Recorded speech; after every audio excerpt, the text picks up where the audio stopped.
Kita bernyanyi dari Kidung Jemaat nomor 109 ayat yang pertama.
Kita satukan hati kita bersatu dalam doa.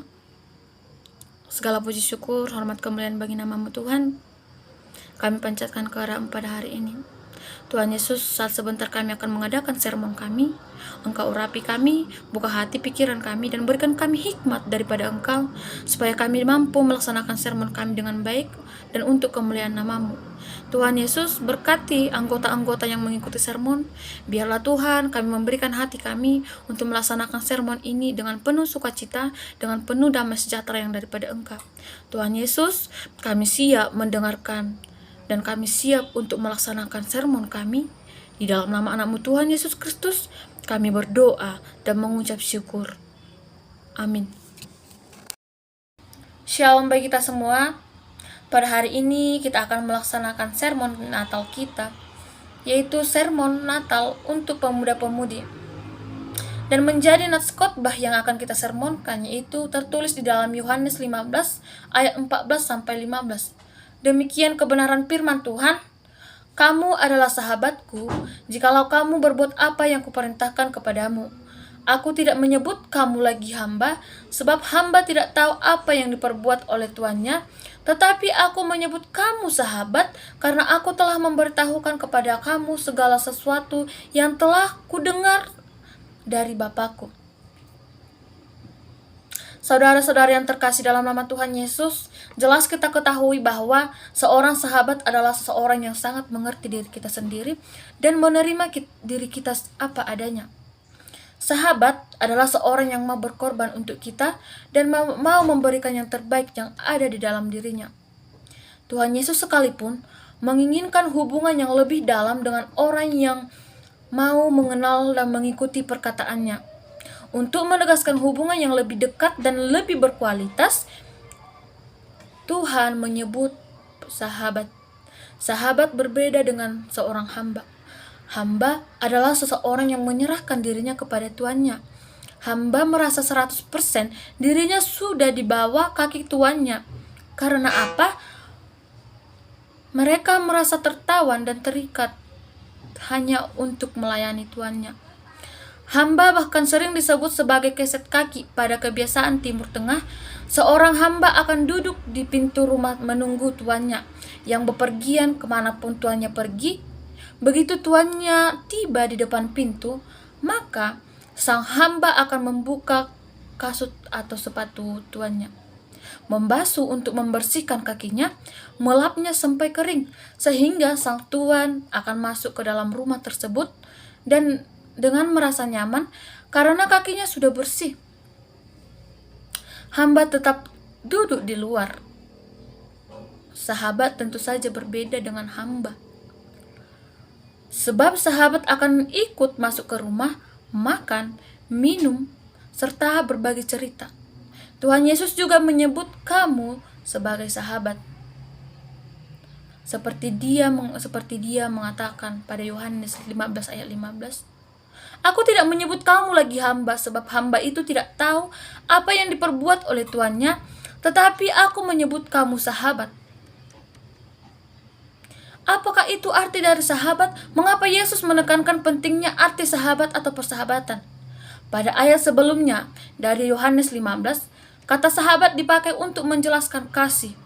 Tidak ada kasih yang lebih besar dari kasih seorang yang memberikan nyawanya untuk sahabat-sahabatnya. Seperti yang tertulis di dalam Yohanes 15 ayat 13. Kristus mengingatkan makna kata sahabat dalam hal ini.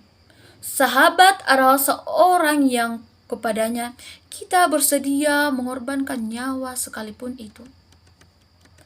Benarkah demikian? Mempertahankan sahabat, Tuhan Yesus sendiri pun memberikan syarat terhadap persahabatannya yang dituliskan di dalam Yohanes 15 ayat 14. Kamu adalah sahabatku jikalau kamu berbuat apa yang kuperintahkan kepadamu. Tuhan Yesus meminta kepada sahabatnya sebuah komitmen untuk melakukan apa yang dia perintahkan. Persahabatan memang membutuhkan komitmen. Komitmen untuk mempertahankan sahabat itu. Komitmen untuk tetap berbagi dan saling menerima dan seluruh potensi yang dimiliki seseorang manusia.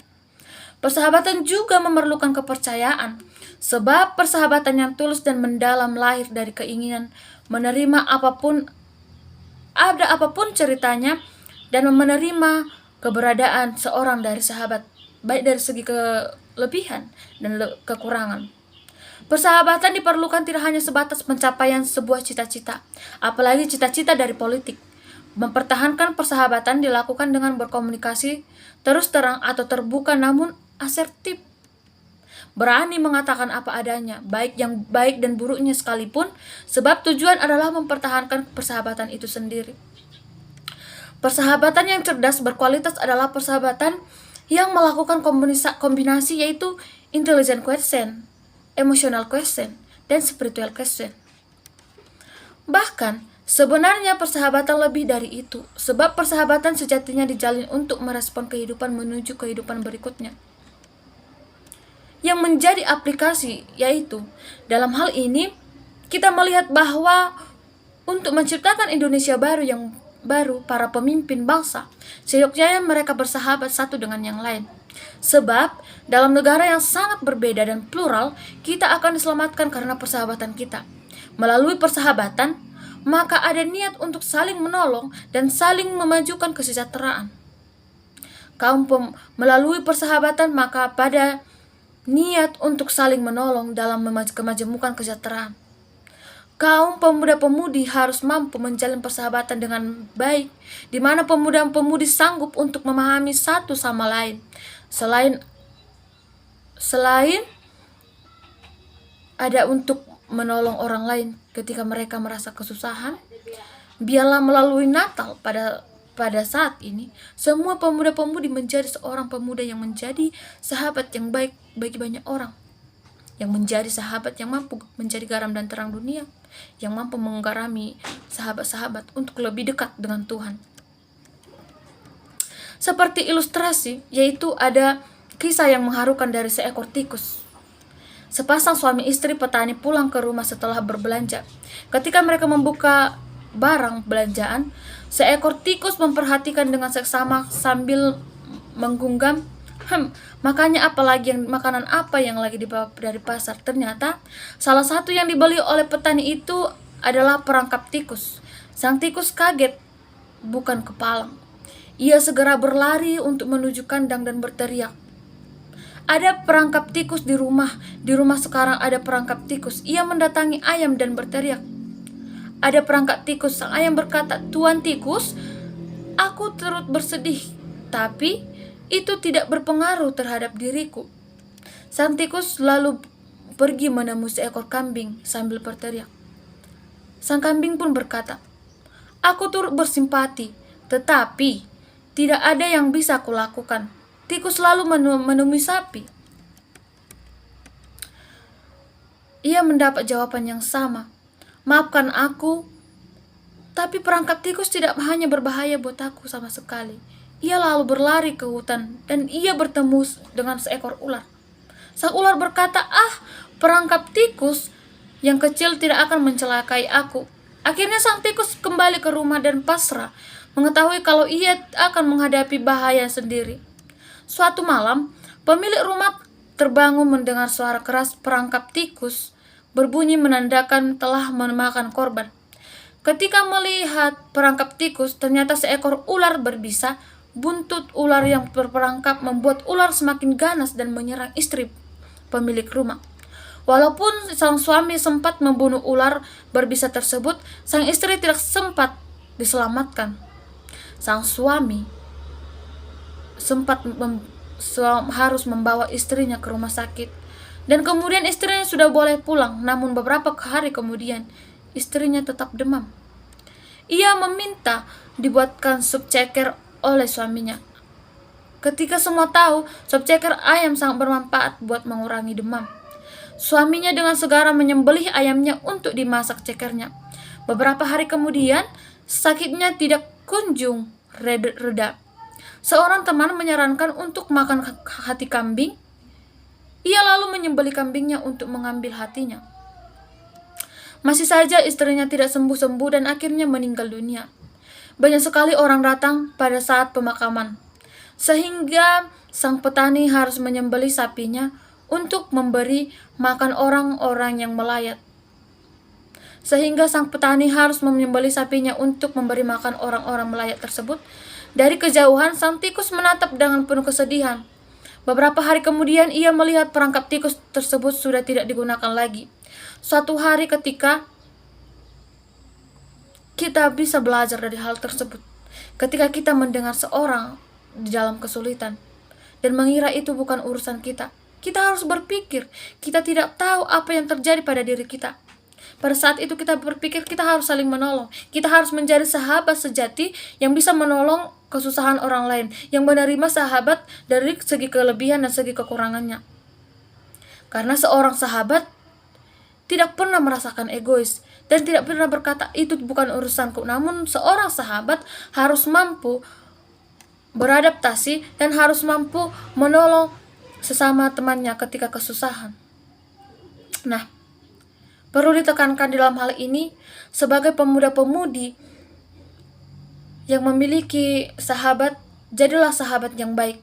Tidak hanya memikirkan kepentingan diri sendiri, tidak hanya memikirkan keuntungan diri sendiri, namun memikirkan keuntungan orang lain, memikirkan keuntungan dan bahkan mau menolong orang lain. Seperti Tuhan Yesus mengatakan, kamu adalah sahabatku. Itu artinya kita tidak pernah menjadikan seorang sahabat itu seperti hamba. Kita harus bisa membedakannya, karena seorang hamba harus patuh kepada tuannya, namun seorang sahabat kita harus kompak, kita harus bekerja sama untuk kebaikan kita. Karena kita ketahui bahwa kasih seorang sahabat tidak memandang rupa, status, ataupun jabatan. Seorang sahabat akan menegur dengan jujur saat mengetahui kesalahan yang dilakukan sahabatnya, karena ia tidak mau melihat sahabatnya terjerumus pada hal yang tidak benar dalam pandangan Tuhan, dan juga akan berusaha memberikan pertolongan dan dukungan bila melihat sahabatnya dalam kesusahan. Mereka menjadi tempat berbagi, tawa, dan juga kesedihan. Proses pematangan persahabatan memang membutuhkan usaha pemeliharaan dan kesetiaan. Apa yang kita alami dalam mempertahankan persahabatan memang membutuhkan usaha untuk memelihara persahabatan tersebut.